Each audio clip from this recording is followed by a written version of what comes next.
Bienvenidos a un programa más de la iniciativa Conversando Con. Es parte de este programa de Coparmex para profundizar en los temas del modelo de desarrollo inclusivo. El día de hoy me da mucho gusto recibir a Carlos Aurelio Hernández, nuestro invitado, precisamente para platicar de temas que tienen que ver con la energía. Carlos Aurelio, bienvenido a este programa Conversando Con. No, muchas gracias, presidente. La verdad, un honor estar aquí con ustedes y antes que nada, muchas felicidades por esta iniciativa. He visto casi todos los videos y me parecen excelentes los conversatorios. Pues ahora tú eres el invitado de honor. No, muchas gracias. Por eso te digo todo un honor. Sí, me gustaría, Carlos Aurelio, que empezáramos para que nos platicaras, que nos compartieras cómo es que un licenciado en Economía de la Anáhuac, que al mismo tiempo hace una licenciatura en Administración Pública en la UNAM, de manera simultánea, aunque sea parcialmente, y que luego llegas a emprender una empresa de energía. ¿Qué es lo que te lleva a estudiar economía, a estudiar administración pública y finalmente emprender justo en el tema de energía? Sí, presidente, mira, desde que estaba en la secundaria, prepa, me encantaban las matemáticas, ¿no? Siempre se me hacían muy fáciles, nada más era algo que resolver, no te tenías que aprender nada, ¿no? Y me gustaban mucho todas esas materias que tenían que ver con ecuaciones. También siempre me gustaba mucho la historia y tal. Pero en prepa tengo una clase que era Introducción a la Economía y cuando me pusieron las gráficas, precios, cantidades, dije, esto es mi mero mole, ¿no? Esto es lo que tengo que hacer. Y desde que estaba en prepa siempre he tenido la inquietud de desarrollarme en la política nacional. Escuchaba mucho la radio y yo los escuchaba y decía, yo puedo hacer eso, o sea, y algún día lo voy a hacer, ¿no? Y recuerdo muy bien y decía, yo puedo hacer eso y me quiero dedicar a eso, probablemente a algo, ¿no? No sabes ni a qué cuando estás chavo. Y de repente, pues, entro a la Anáhuac en la universidad. Primero me voy 2 años a estudiar tronco común en Mérida, a la Anáhuac Mayap. Me vengo para acá a la Anáhuac del Norte.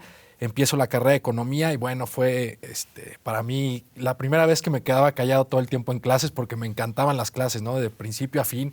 O sea, me devoraba a los maestros en el buen sentido de la palabra, aprovechaba muchísimo, le sacaba muchísimo porque me gustaba mucho la materia. Decido en el Inter estudiar Ciencias Políticas y Administración Pública. Hago 4 semestres que eran en el sistema de universidad abierta y me iba los sábados. Me tocaba manejar desde la Anáhuac del Norte. Bueno, digo me tocaba manejar, pero hay gente que hace unas travesías muchísimo mayores, ¿no? Pero me tocaba aventarme en las mañanas. Sacrificas tus sábados, pero bueno, muy contento porque también iba a aprender. Agarré mucha bibliografía. Cuando empiezo con la tesis, al mismo tiempo estaba empezando con la empresa, ¿no? Me acuerdo que empiezo en el 2011 y en Año Nuevo digo, 2012 va a ser mi primer año que voy a ganar dinero por mi propia cuenta. Había tenido una experiencia de una entrevista de trabajo que fui y pues yo fui muy honesto, ¿no? Yo era pues, alguien que no era el más excelente, ¿no? O el más cumplido en tareas o en asistencias, pero dominaba muy bien las materias, ¿no? Y me iba muy bien en los exámenes. Entonces pues, yo fui y externé esto, ¿no? Pues yo soy una persona que no hace tareas, pero le va muy bien en los exámenes, ¿no? Y que estudia bastante. Entonces como que me dijeron, pues ¿sabes qué? Lo tuyo por aquí no es, compadre, ¿no? Entonces yo recuerdo que salgo de esa entrevista en Tlanepantla y salgo de ahí y digo, nunca más voy a volver a sentarme a entrevistarme con alguien. Y ahí empieza mi inquietud, ¿no? Dije, tengo que hacer empresa. ¿Qué vendo? Y empecé con mi hermano Jorge y empezamos vendiendo transformadores. Vengo de una familia que soy la 4ª generación de manufacturas de materiales eléctricos. Ya no veíamos nosotros muchos primos, muchos temas ahí en la empresa y decíamos, bueno, pues por aquí no es, ¿no? Y mi papá siempre nos dijo, lo único que te voy a dejar y que tienes seguro que te voy a dejar es tu carrera. Así es que aprovéchala, porque es lo único que te voy a dejar, ¿no? Que tienes seguro. Y sí, dicho y hecho, ¿no? Entonces empezamos, pues bueno, nos acercamos a la familia, íbamos a vender transformadores, nos dimos cuenta que había muchas manos en el negocio, o sea, muy competido, muy bajos márgenes. Empezamos a ver que los márgenes estaban en la venta de los materiales, empezamos haciendo instalaciones eléctricas y pues una cosa nos fue llevando a otra, ¿no? Y en ese inter conozco a una familia de Coparmex Metropolitano, a la familia Beteta, que se dedican también a las manufacturas eléctricas. Nos invitan bueno, ya los conocíamos de hace tiempo, me invitan a Coparmex. Yo cuando conozco al señor Arturo le digo, yo entro a su oficina, me acuerdo, y lo veía con expresidentes y presidentes, y todo. Le digo, es que yo siempre me he preparado para ser político, pero no quiero ser político. O sea, ¿cómo le ha hecho usted? Y me dijo, te voy a invitar al lugar perfecto, Coparmex. Me acuerdo, septiembre del 2013, me invita, yo llego y digo, wow, ¿qué es esto? ¿No? Me encantó. Te sientas en la mesa con puros empresarios, te das cuenta que pues ha hecho mucho, ha trabajado mucho conocimiento y pues compartes eso, ¿no? Yo me sentía como pez en el agua. En enero del 2014 me nombran como presidente de la Comisión de Empresarios Jóvenes y pues bueno, de ahí estamos aquí, presidente, sentado, ¿no? Hace 10 años de esto y pues siempre con quererme dedicar a la política, pero no quería depender de vivir de ellos, ¿no? Porque pues siento que si bien es una profesión muy noble, pues pueden como que entras al juego y se puede desvirtuar, ¿no? Esa era mi visión en aquel entonces y no quería yo eso, ¿no? Decía, bueno, ¿cómo puedo influir realmente sin viciarme, ¿no? Entonces encuentro Coparmex y fue para mí un sueño hecho realidad y pues bueno, le hemos echado muchas ganas. Decimos en Coparmex, como sabes, Carlos Aurelio, que somos altamente políticos, pero totalmente apartidistas, ¿no? Quiere decir que sí queremos incidir en las políticas públicas para tener un mejor México, pero hacerlo desde la ciudadanía, desde Coparmex, que es un sindicato patronal, ¿verdad? Que no tenemos una afiliación partidista. Pero platícame de ese día que llegaste a Coparmex. ¿Qué fue lo que te gustó, que dijiste, de aquí soy? Mira, recuerdo, estaba en su momento Juan Pablo Castañón, me tocó escucharlo y cuando lo escucho y veo que en Coparmex toman temas transversales y coyunturales de la política nacional, en aquel entonces empezaba apenas el boom de las redes sociales, ¿no? Con Juan Pablo y Gustavo se hizo un trabajo de difusión que yo creo que hoy Coparmex es muchísimo más conocido que hace era 10 años. O sea, hace 10 años lo veías en los periódicos nada más, lo escuchabas en la radio, no era como algo que rápidamente tenías acceso, ¿no? Y cuando escucho yo en ese momento a Juan Pablo dije, o sea, ¿qué es esto, no? O sea, aquí puedo venir, influir, hablar de los temas de economía, de política, de salud, de energía, tal. Y pues eso me pareció fenomenal, ¿no? Y ya cuando entras, te empiezas a fijar más en las notas, ¿no? Entonces salía la nota de Coparmex y dice, Coparmex dice esto.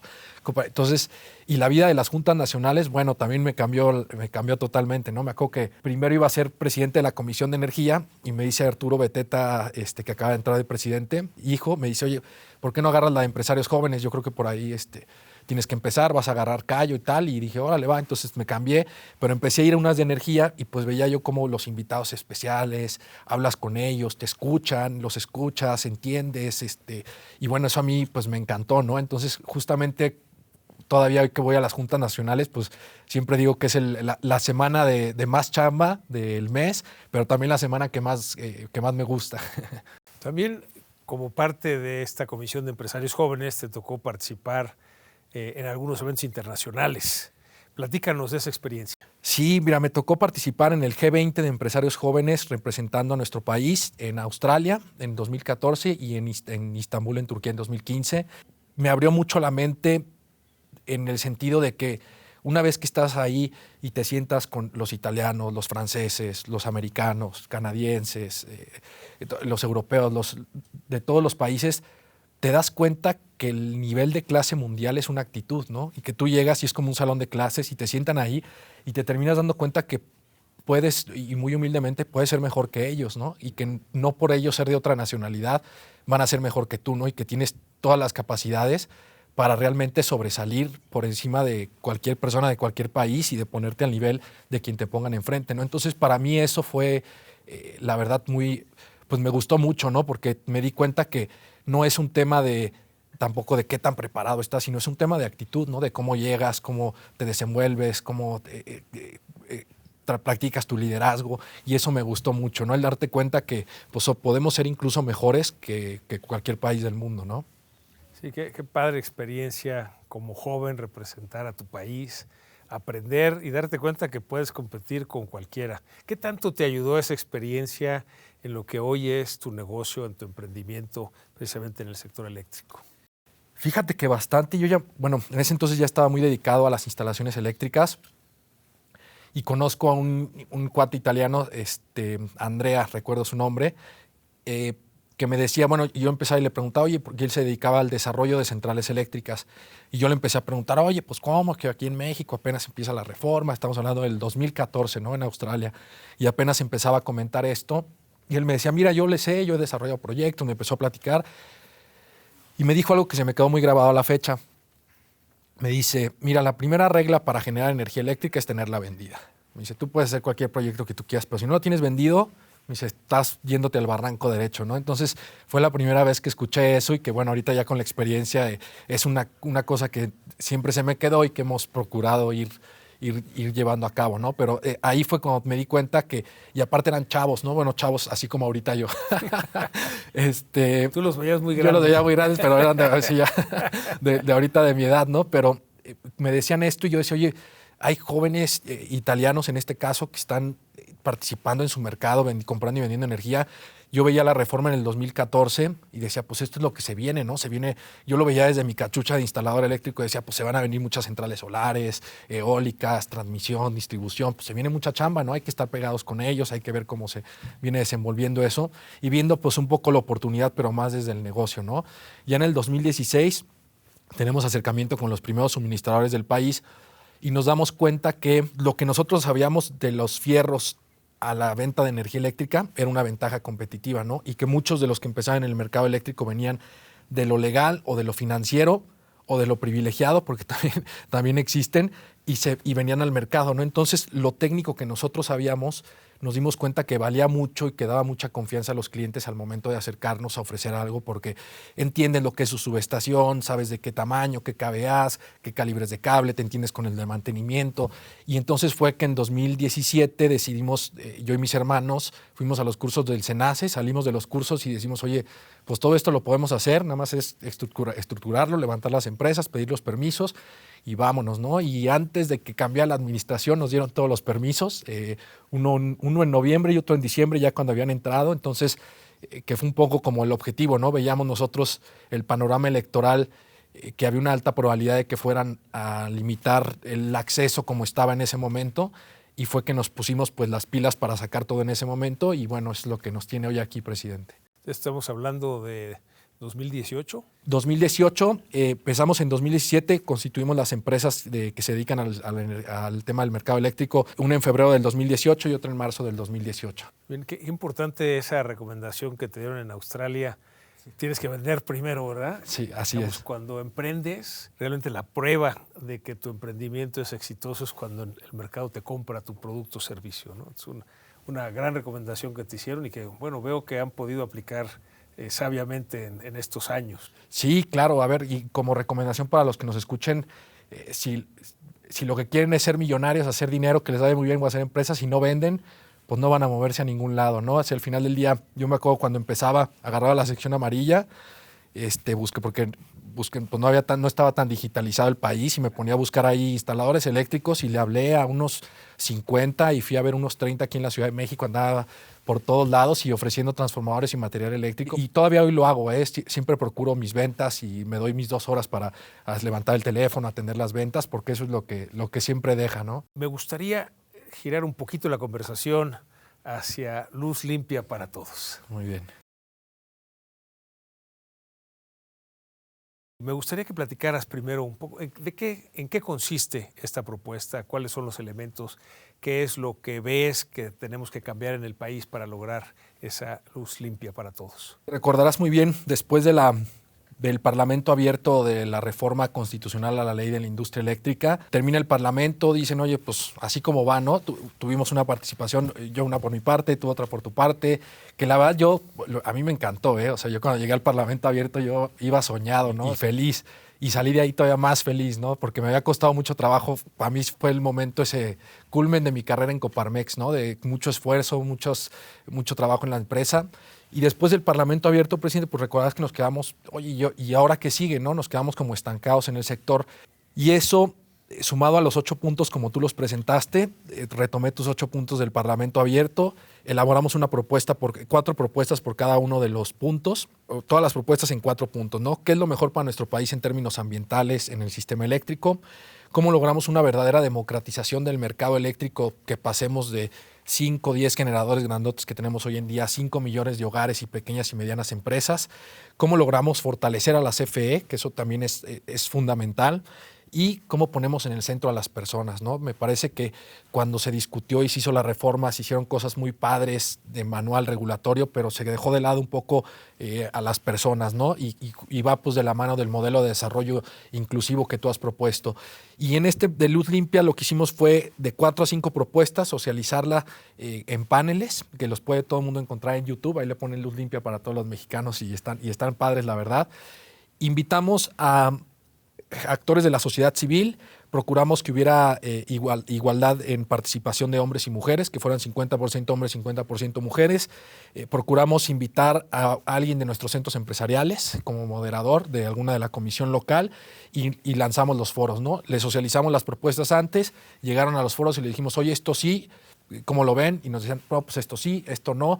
Y en base a todo eso construimos una propuesta que ya le pusimos unos objetivos claros, en donde nos parece fundamental que si no tenemos no solo una visión, una gran visión ambiciosa de lo que hay que hacer en nuestro sector eléctrico, que va a ser la base del dinamismo económico de todo lo que viene a futuro, ¿no? Entonces, en ese sentido, hemos propuesto inversiones de alto nivel, inversiones para que el 3% que se tenga que crece nuestra demanda anual venga de energías limpias y además alcancemos el 50% que hoy en día desafortunadamente ha disminuido hasta 22% el año pasado de la inyección de energía eléctrica limpia a la red. ¿Cómo logramos llevarlo a que sea realmente un 50% y que funcione y con miras a que sea el 100%, ¿no? El planeta ya no aguanta más. Me parece a mí, en nuestras generaciones, nos enseñaron cosas que a lo mejor en generaciones anteriores no, el medio ambiente, o que se hacían actividades empresariales que no venían concientizadas con el medio ambiente, ¿no? Y así ha sido en todo el mundo, ¿no? Es un cambio, y ahorita este cambio de mentalidad y generacional pues lo tenemos que implementar ya porque el planeta no aguanta más, ¿no? Ahorita regresamos a esta parte de la propuesta de Luz Limpia para todos los mexicanos. Me gustaría regresarme un poquito en este momento en que describes el Parlamento abierto. Creo que fueron como 6 semanas de foros de Parlamento abierto, que fue cuando al final, después de escuchar muchas propuestas que enriquecían precisamente esta ley de la industria eléctrica, hubo la instrucción del Ejecutivo que se enviara a aprobación sin cambiar una coma, ¿no? Así es. Después de tantas propuestas, recuerdo tu participación, que me pareció muy acertado cuando tú le vas a los freseros, a la fresera de Irapuato. Sí. Dice, es momento en que pues, el que le va a las Chivas, y el que le va al Irapuato, y el que le va a la América, y el que va al Necaxa, todos nos pongamos la camiseta de la selección nacional y trabajemos por el bien de México. Y ese era el sentido de la propuesta que hacías. Cuando encuentras una respuesta por parte del gobierno que dice, mándese a aprobar sin cambiar una coma, pues eso es frustrante. Pero ¿cómo puedes, digamos, seguir adelante sabiendo que México necesita el cambio y que no hay esa voluntad política para que se dé el cambio? ¿Cómo te sobrepones a esa frustración para luego continuar con el trabajo, hacer los foros y armar esta propuesta que hablaremos un poco más adelante? Lo dices muy bien, fue frustrante y muy difícil. La verdad es que a todos los participantes privados, si estaba de subidita, nos lo pusieron empinado.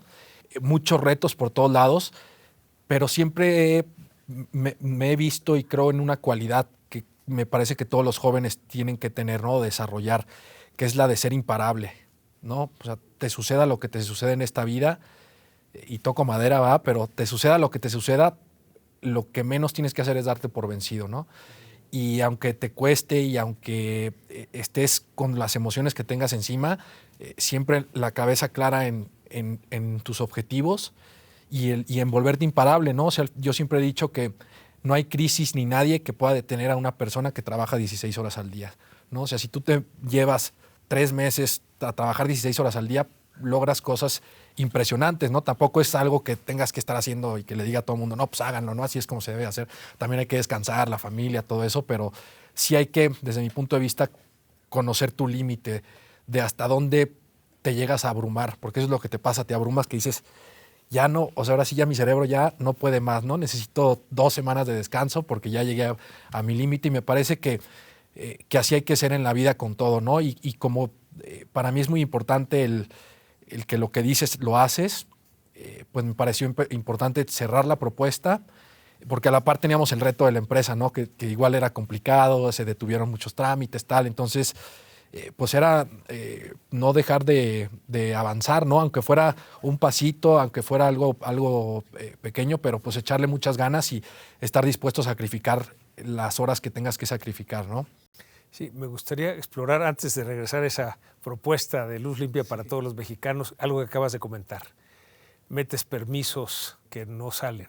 Sabemos que esto es una realidad, que la Comisión Reguladora de Energía tiene muchas solicitudes que no responde, que la CENACE no es lo ágil que debiera ser. ¿Qué es lo que hacen? Digamos, tienes un negocio en marcha, de ese viven tus hermanos. Cuando no hay esta respuesta, ¿cómo resuelves esa situación? Pues mira, yo personalmente me les voy y me les siento hasta que me reciban, ¿no? Tenga que ser en la oficina local de donde sea, voy, ¿cómo están? Buenas tardes, me presento. Porque también muchas veces se nos olvida, presidente, que son personas, ¿no? Y que muchas veces muchos de estos trámites los hacen en una oficina, en un corporativo, en la Ciudad de México, mandan un oficio, correos y esperan que les tengan que contestar porque eso dice la ley, ¿no? Y muchas veces no pasa. Y en mi experiencia es, pues hay que irte a sentar ahí, a conocer a la persona, cómo estás, mucho gusto, ingeniero, aquí tiene mis datos, cómo le va, qué le ayudo, tal.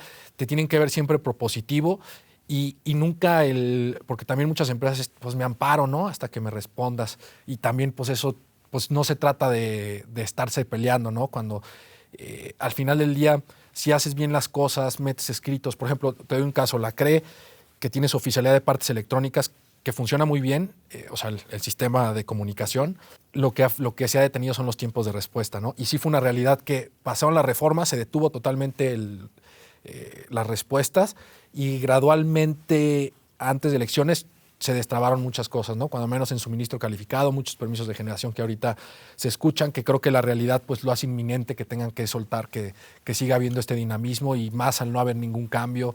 También después el fallo de la Suprema Corte de Justicia en febrero, donde resolvía que era anticonstitucional la reforma del 2022 de la Ley de la Industria Eléctrica, la constitucional. Entonces, a partir de eso, como que todo el mundo estaba diciendo, no, pues hay un amparo, y hasta que no se resuelvan los amparos, nosotros actuamos porque es la nueva ley, ¿no? Entonces, ya que se resuelve y que dicen, no, pues no, y va como estaba, se destrabó todo, ¿no? Como que empezó a haber mucho más movimiento. Pero sí, pues es entender y nunca dejar de moverte, ¿no? O sea, estar viendo cómo ventas, ¿no? O sea, si algo nos ha ayudado a mí y a mis hermanos es nunca quedarnos con la misma empresa, ¿no? Siempre hay que estar innovando, ya sea en una nueva empresa o en el mismo negocio.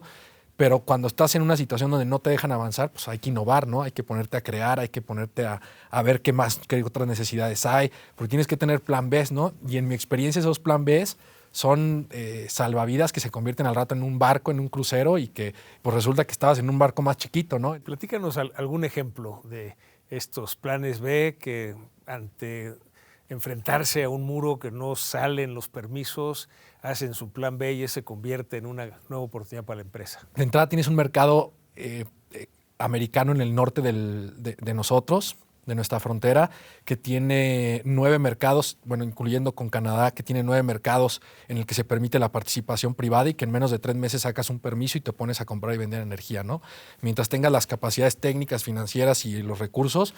Por eso también cuando vienen acá y dicen, oye, pues acá es en 3, 6 meses y ustedes me tienen 2 años detenido algo, ¿no? Entonces, la realidad es que tienes unos mercados y es lo mismo, ¿no? Cuando aprendes a hacerlo de energía, nada más cambia el idioma, cambian los formatos del Excel, cambian algunas 2, 3 reglas, pero es prácticamente o muy similar como opera el mercado de California en CAISO, como opera el de Texas, como operan el de MISO, el de Nueva York, el de Nueva Inglaterra, como operan los mercados en Europa. Entonces te empiezas a dar cuenta que pues puedes hacerlo, ¿no? Y este plan B, pues dices, oye, pues si aquí se acaba, ahí nos vemos, ¿no? Y allá hay más acceso a financiamiento, más facilidad de hacer negocio. Entonces, pues son los planes B que a veces, pues uno sí es muy nacionalista y te quieres quedar aquí, pero dices, pues también, pero pues si no quieren que uno chambee aquí, pues me voy donde sí me dejen, ¿no? Sí, no, fabuloso. La verdad que muchas felicidades, Carlos Aurelio, de que no se detienen cuando hay esas dificultades y cruzan fronteras. Pues algo de lo que nos platicabas, de tu experiencia en Australia, ¿no? Que pues puedes ver que compites con cualquier empresa de cualquier país del mundo. Ahora sí me gustaría regresar a esta propuesta de luz limpia para todos los mexicanos. ¿Nos platicas en qué consiste la propuesta? ¿Por qué México debiera adoptar esta propuesta en el avance que tenemos en el desarrollo del país, pero también en las tendencias mundiales precisamente de la transición hacia las energías limpias? Mira, cuando se diseña el mercado eléctrico mayorista, se hace porque se veía que el presupuesto público, recordarás en el 2012 las discusiones, al 2014 que se dictamina y se deroga la ley del Servicio Público de Energía Eléctrica y entra la ley de la industria eléctrica, no alcanzaba el dinero de la CFE, ¿no? El presupuesto público no alcanzaba para desarrollar el crecimiento que tenía el país enfrente y los retos. Entonces se desarrolla el mercado eléctrico y se ponen metas muy ambiciosas de las energías limpias. Y la misma ley lo dice, ¿no? La Secretaría de Energía tiene la facultad de dictar la política energética del país, ¿no? Y fue lo que hicieron. Pero también nosotros como empresas tenemos el derecho de decir, pues me afecta, recurro a un amparo o no estoy de acuerdo, ¿no?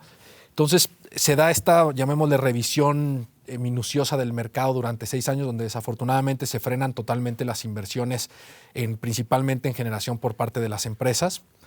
Y de todo, o sea, no fue como de que, a ver, tú eres, no, o sea, todos parejos, ¿no? Se frena todo el sector de generación. Y pues ante eso veníamos muy bien y alcanzamos en el 2021, si no mal recuerdo, nuestro mayor porcentaje de energía limpia del país, que fue 27%. Veníamos creciendo en ese porcentaje y de repente, pues, se detienen las inversiones y ahorita el resultado es que en 2023 alcanzamos el 22%, ¿no? O sea, ¿cuál es decrecimos. el compromiso mundial que tenemos de generación de energía limpia? Teníamos para este año el 35% de energía limpia, ¿no? Y estaba diseñado el mercado de certificados de energías limpias para llegar a ese punto, ¿no? Así es. O sea, ahí ya estamos fallando a un compromiso que hicimos internacionalmente. Exactamente, ¿no? Y con miras a llegar al 54% de nuestra generación. ¿En qué fecha? De fuentes limpias. Esto, si no me recuerdo, era para el 2035. Así es. Entonces, pues, se frenó, vamos de bajada. No ha habido las inversiones suficientes en transmisión y distribución para robustecer la red y crecer el pastel, ¿no?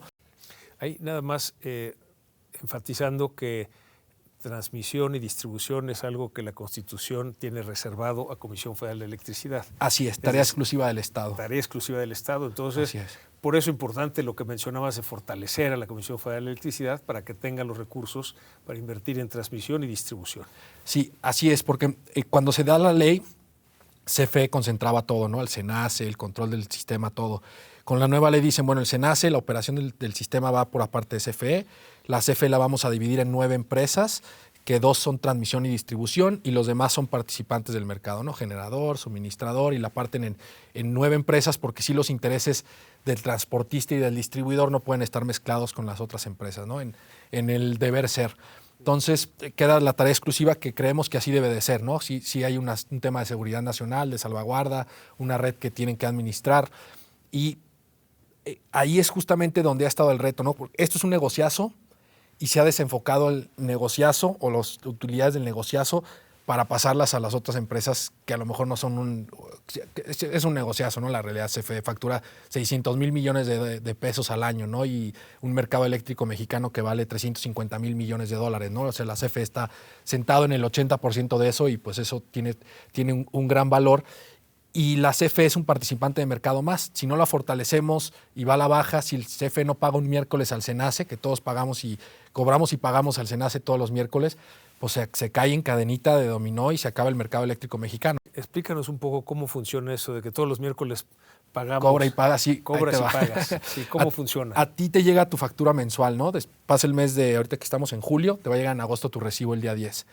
La primera semana de operación de julio, el SENACE 2 semanas después te cobra lo de esta semana y 3 semanas después te paga lo de esta semana. ¿Qué te cobra lo que consumas? ¿Qué te paga lo que generas o compras de energía en el mercado?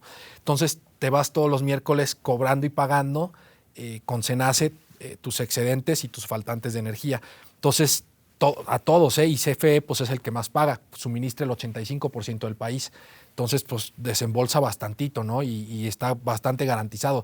Si CFE no paga, ese dinero el SENACE es como el árbitro que dice, a ver, este dinero es para este generador, este dinero es para este desbalance de esta carga, este dinero es para este costo. Entonces, el SENACE es el que distribuye ese dinero. Si CFE no paga, pues imagínate, no le pagan como al 10% del mercado, ¿no?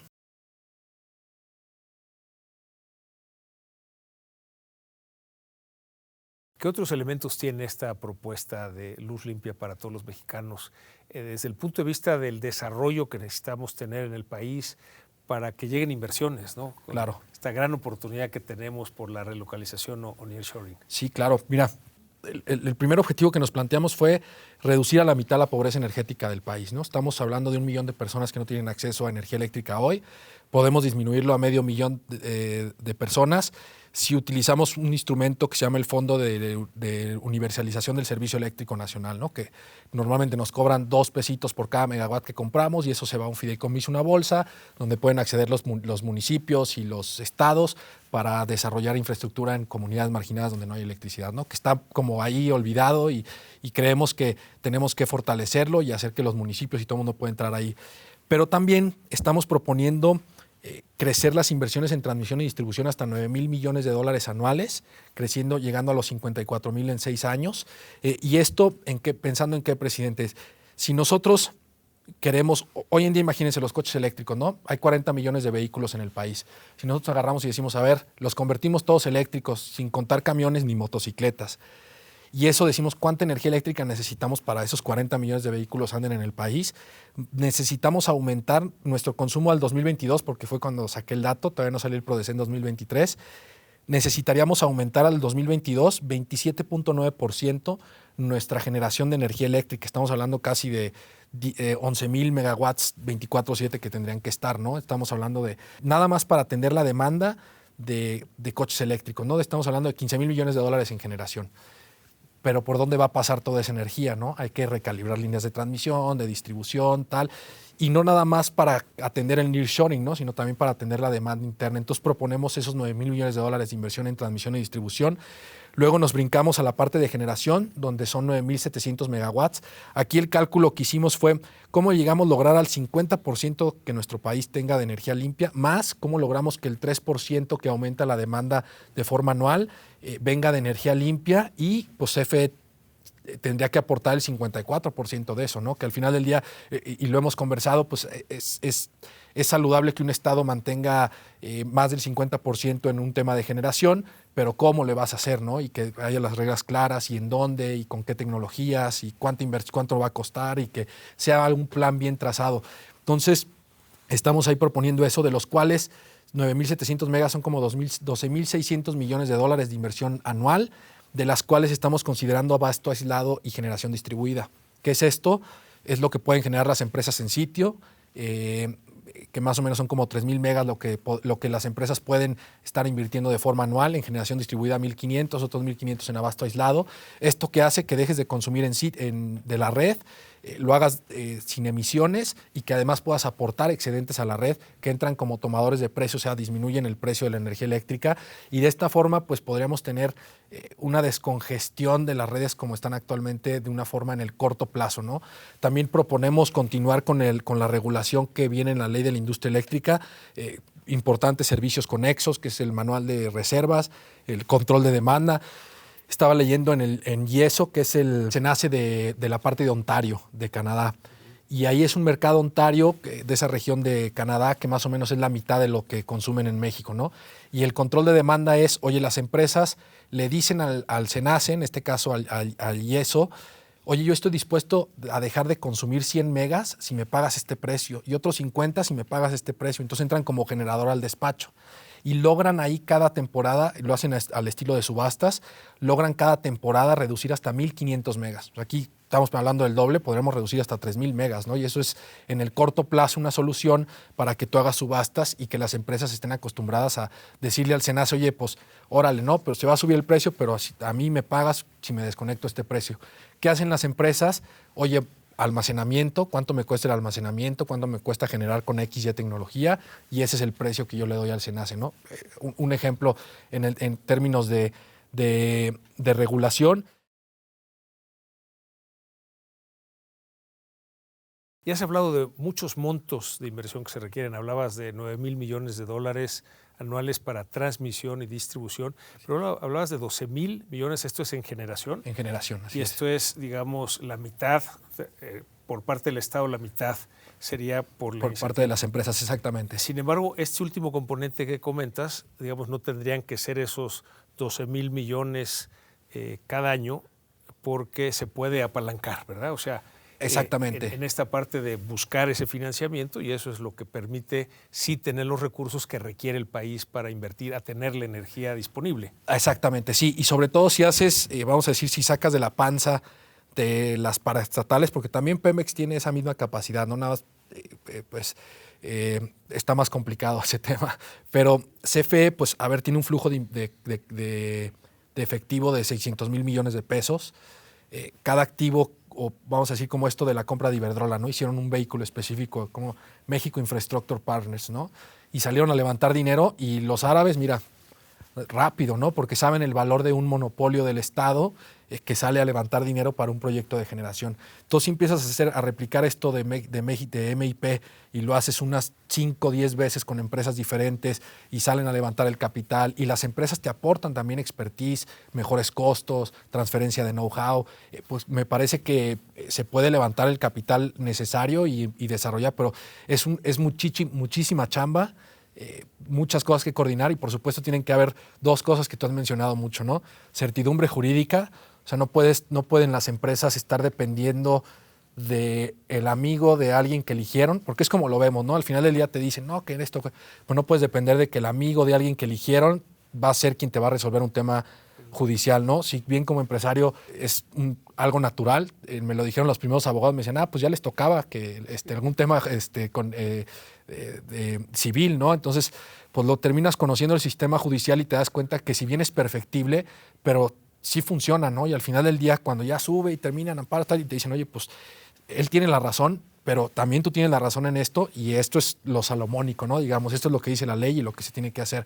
Y al final del día funciona y esa es la certeza, que es un árbitro imparcial y que no vas a decir, oye, pues cómo busco al contacto, al amigo y si es más amigo del otro y eso no te da certeza, ¿no? Lo que nos han dicho las empresas, Carlos Aurelio, que quieren venir a invertir a México, es que hay 3 variables que detienen las inversiones, que ahorita las tienen detenidas. Y una es esta que comentas, ¿no? Esta certidumbre jurídica para la inversión. Pero también nos hablan de que tiene que haber suficiente energía y sobre todo energía limpia. Hay unas empresas que no pueden invertir si no hay energía limpia disponible. Y un tercer elemento que tiene que ver con la creciente inseguridad. Pero en esta parte de el ofrecer energía limpia, ya nos hablabas al principio de este compromiso internacional que hicimos como país para ir creciendo esta generación de energía limpia. Digamos, en el modelo de desarrollo inclusivo, que conoces muy bien y que establecemos que el desarrollo económico es necesario pero no suficiente, tiene que ir de la mano del desarrollo social para que nadie se quede afuera, pero también de la mano del desarrollo sustentable. Y ahí es donde me gustaría preguntarte, digamos, este desarrollo sustentable, desde luego, desde el punto de vista de la energía, requerimos que haya energía limpia, requerimos que haya agua, que son las condiciones para que, por un lado, podamos conservar el medio ambiente, pero también las condiciones para el desarrollo pues, normal de las empresas y con eso el desarrollo del país. En todas estas reflexiones que has hecho y la experiencia misma que tienes en la empresa, ¿qué nos podrías complementar? ¿Qué necesitamos agregarle a este modelo de desarrollo inclusivo en esta parte de sustentabilidad? Qué buena pregunta, presidente. Mira, te la respondería de dos formas. Una es que tenemos que ser empáticos con la inversión extranjera, ¿no? ¿A qué me refiero? Ahorita lo que está sucediendo, principalmente la inversión extranjera en nuestro país que se ha internado en los últimos 20 años proviene de 50% de Estados Unidos y principalmente de Europa, ¿no? ¿Qué está sucediendo, por ejemplo, en Europa? Se dieron cuenta que los niveles de carbono en los países desarrollados con las políticas para disminuirlo sí bajaba, pero no a nivel mundial, no se compensaba. ¿Por qué? Porque las inversiones que los restringían en algún país se iban a otro país donde sí podían contaminar. Entonces el mismo producto nada más que contaminaba en otro lado, ¿no? Entonces en esta contabilidad de carbono que le llaman a nivel internacional, que empezaron a decir los europeos, oye, pues es que no se vale que te vayas a hacerlo más barato y yo estoy haciendo un esfuerzo por descarbonizar la economía y lo estás contaminando en otro lado, ¿no? Entonces dijeron los europeos, oye, pues de entrada cualquier producto que entre aquí a Europa, esto pasó en octubre del 2023, si no me reduces el carbono te voy a cobrar un arancel, ¿no? Entonces para igualar mis productos europeos con los de todo el mundo, una medida proteccionista llamémosle de la economía, y proteccionista con el medio ambiente. Y entonces en esta contabilidad internacional, pues las empresas dicen, ok, pues me quiero ir a ahorrar costos y a ser más competitivos, ¿cómo le hago si no tengo energía limpia, ¿no? Entonces las empresas ya no es de que, no, pues si quieres aquí en México vente y pues con la energía que hay. No, o sea, quieren energía limpia y quieren también tener en sus manos la posibilidad de hacer las inversiones necesarias para ser ellos mismos dueños de la energía y ellos mismos descarbonizarse, ¿no? Si tú les planteas, porque no solo es, oye, ven, aquí tengo la energía limpia, es, oye, ven, y aquí en los próximos 10 años te descarbonizo hasta en un 40% en tu consumo de energía eléctrica, ¿no? ¿Cómo? Pues te voy a dejar estas inversiones, te voy a permitir que hagas A, B, C y D, ¿no? Entonces, me parece uno es ser empáticos con la inversión extranjera de lo que está buscando, porque al final del día eso nos trae mucho desarrollo económico. Y lo segundo, presidente, es, me parece a mí que tu modelo, la primera vez que lo leí, dije, mi presidente anda muy avanzado, porque es un tema reciente de la economía de los últimos 10 años, en que cómo se logra prosperidad sin crecimiento económico y si debe de haber crecimiento económico para que exista prosperidad y bienestar, ¿no? Y es todo un debate porque, por ejemplo, el Producto Interno Bruto, ¿no? Que si bien el presidente lo decía y no estaba muy incorrecto, ¿no? En alguna de las mañaneras, pero hoy en día el Producto Interno Bruto te mide lo que gastamos en un derrame de petróleo en el océano, lo que gastamos en apagar un incendio forestal, lo que gastamos en contaminación. O sea, ahí viene todo eso considerado como una actividad económica. Y en realidad eso nos da prosperidad, eso está haciendo que tengamos un mejor medio ambiente o que seamos más saludables o que estemos cuidando nuestro planeta. Entonces empiezan a cuestionar todo el modelo de crecimiento económico. No, es que tenemos que crecer al 4%, ¿no? Oye, pero ¿y el bienestar y la prosperidad de las personas? ¿No? ¿Cómo se logra, ¿no? Entonces, y me parece que en México hemos sido muy así, a crecer, sin importarme cómo le vaya mejor a los demás, ¿no? Y ese chip es el que tenemos que cambiar. ¿Cómo volvemos nuestras empresas más socialmente responsables? ¿Cómo ponemos en el foco y hacerlo muy fácil para que en energía lo puedan hacer, ¿no? Porque ahorita en energía, y yo lo platico así como si fuera pero me he dado cuenta que pues no todo el mundo lo entiende, ¿no? Entonces hay que aterrizarlo un poco para que todo el mundo lo entienda, pero ¿cómo logramos aterrizarlo para todo el país, ¿no? ¿Cómo democratizamos el conocimiento del mercado eléctrico a nivel general, que los emprendedores sepan que la energía pues, va a ser un tema fundamental, que tienen las herramientas en sus manos para descarbonizarse, para hacerlo de forma amigable?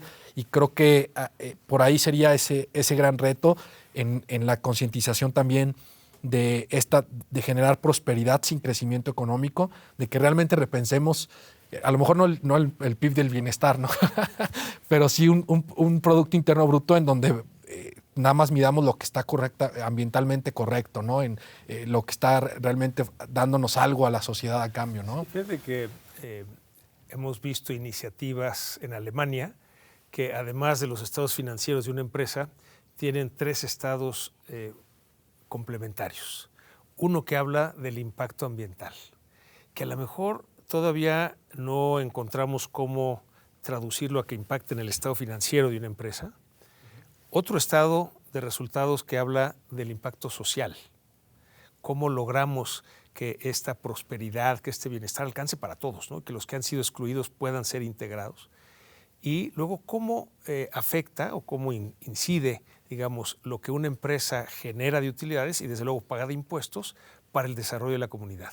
Y eso, eventualmente, la idea es poderlo reflejar en los estados financieros. Todavía no hay, digamos, la cultura para poder integrar esas variables, pero ya empieza a haber esas iniciativas que nos has comentado. La verdad que es fabuloso el poder avanzar en ese sentido, ¿no? O sea, sí crecimiento económico, pero con desarrollo social y con desarrollo sustentable.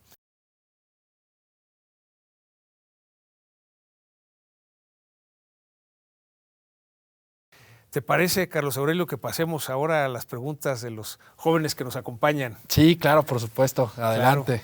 Perdón. Mencionaba que México tenía un objetivo de aumentar la cantidad de energía limpia para cierto año, pero eso no se ha cumplido. ¿Cómo se puede motivar internacionalmente para que los países cumplan con sus objetivos? Pues porque ¿de qué sirve de que los europeos aumenten su cantidad de energía renovable y otros países contaminan y no sirve de nada? Sí, mira, le das al clavo de un debate internacional muy grande porque, por ejemplo, China, que es el que mayor emisiones contaminantes valga la redundancia, emite a la atmósfera, pues no le importa, ¿no? Y dice, pues a mí y al final del día es el que más en energías limpias hace, pero al final del día dice, pues si tengo que quemar carbón y acabarme el carbón de mi país, pues va, ¿no? Mientras yo sea el más barato y compita, ¿no? Entonces es un tema, es una realidad. La realidad es que tiene que haber una voluntad política. Te voy a poner un ejemplo de un país que a mí me gusta mucho, que es Bután, en el sudeste asiático. Ellos por ley, el 70% de su territorio tiene que estar con árboles, tiene que ser boscoso. Y solamente destinan el 30% en su constitución para las actividades de su población, ¿no? O sea, me parece que cuando hay voluntad política y hay esta innovación, esta mezcla de voluntad e innovación y como chavos, pues hay una gran oportunidad, ¿no? Al final del día, para mí, desde mi perspectiva, los siguientes 20 años, los negocios que vengan a solucionar estos problemas van a ser los más exitosos, ¿no? Porque al final del día, si no hay voluntad política, pero sí puede haber una innovación, una empresa que lo haga, ¿no? Y que realmente lo logre. Ahí tengo unos cuates que están haciendo cuero con bacterias, entonces crecen la bacteria y hacen cuero, entonces adiós cuero de las vacas. Y es una idea que ahorita van muy bien. Para que le hago publicidad, se llama Polybion, pero la verdad lo están haciendo muy bien y tú dices, los ves y dices, van a cambiar al mundo, ¿no? Nada más necesitan, al final del día ahí van, ¿no? En el camino. Entonces, más que una presión internacional o tal, yo diría, ¿qué nos toca a nosotros? ¿Qué puedo hacer yo? ¿Cómo puedo también beneficiarme de esto? Y a ponerte las pilas, ¿no? A chambear. Te dije que te iba a sorprender haciendo una pregunta, ¿no? Muy bien. Y es un debate internacional, como nos dice Carlos Aurelio. Qué padre. Pues muchas gracias por sus preguntas. Carlos Aurelio, estamos llegando hacia el final de nuestra conversación. ¿Algún comentario, alguna reflexión para cerrar este programa? Sí, muchas gracias, presidente. La verdad es que muy contento me voy porque también sabía que iba a venir a aprender algo. Siempre el tener algo de tu tiempo es muy valioso desde mi perspectiva porque te he aprendido mucho. Creo firmemente en que nuestras generaciones tenemos que cambiar ese chip en cuanto a nuestro planeta, en cuanto al medio ambiente. No podemos permitir que existan proyectos, que exista un proyecto de nación, una mentalidad o en nuestra casa o en las escuelas o en el trabajo en donde ya no venga siendo alguien amigable con el medio ambiente, ¿no? Eso ya pasó. Tenemos un solo planeta, un planeta que tenemos que cuidar muchísimo, una gran responsabilidad, solamente una casa. Tú lo dices muy bien, hay que tomar lo que necesitamos, pero lo suficiente para que se pueda seguir regenerando, ¿no? Entonces, creo que es por ahí.